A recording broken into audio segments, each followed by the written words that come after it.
देख रही है कि इमरान नियाजी गुज़श्ता 4 माह से अफवाज की क़यादत के खिलाफ गलत जुबान इस्तेमाल कर रहा है। वज़ीर आज़म शहबाज शरीफ की चेयरमैन PTI पर कड़ी तनकीद। कहा, तहरीक इंसाफ के सोशल मीडिया ट्रॉल्स ने अफवाज के खिलाफ नफरत से भरपूर ट्रेंड चलाए। क्या शहदा के खानदान ये सब भूल जाएंगे? शहबाज शरीफ का सवाल। नियाजी खुद को बेवकूफ बना सकते हैं, कौम को नहीं। शहबाज शरीफ का ट्विटर पैगाम। इमरान खान ने तमाम हदें पार कर दी। फौजियों को बगावत पर उकसाने की बात 75 सालों में किसी सियासी रहनुमा ने नहीं की। ख्वाजा आसिफ की प्रोग्राम लाइव विदाद इजाजत पे बातचीत। कहा, इमरान खान के लिए सिर्फ जाती मुफाद सुप्रीम है। फॉरेन फंडिंग से मुतालिक नाकाबिले तरदीद सबूत हैं। सियासी जमात को कलादम करने से मुतालिक फैसला अदालत ने करना है।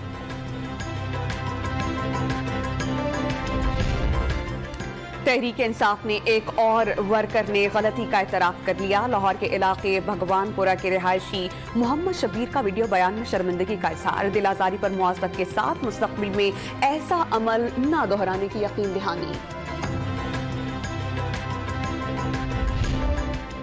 लियारी कराची में बगदादी पुलिस की बड़ी कार्रवाई। मंदिर से मूर्तियां चोरी और खरीदने वाले 4 मुलजिमान गिरफ्तार। तारीखी मूर्तियां बरामद। मूर्तियां दोबारा मिलने पर मंदिर इंतजामिया पुलिस की शुक्रगुजार।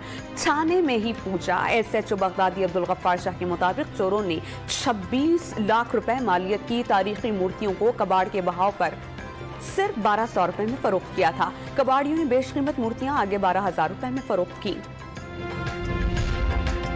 और बहावल नगर के गांव 229 9R के करीब तेज रफ्तार मोटरसाइकिल राहगीर से टकरा गई। हादसे में बुजुर्ग राहगीर और मोटरसाइकिल सवार जाम भाग।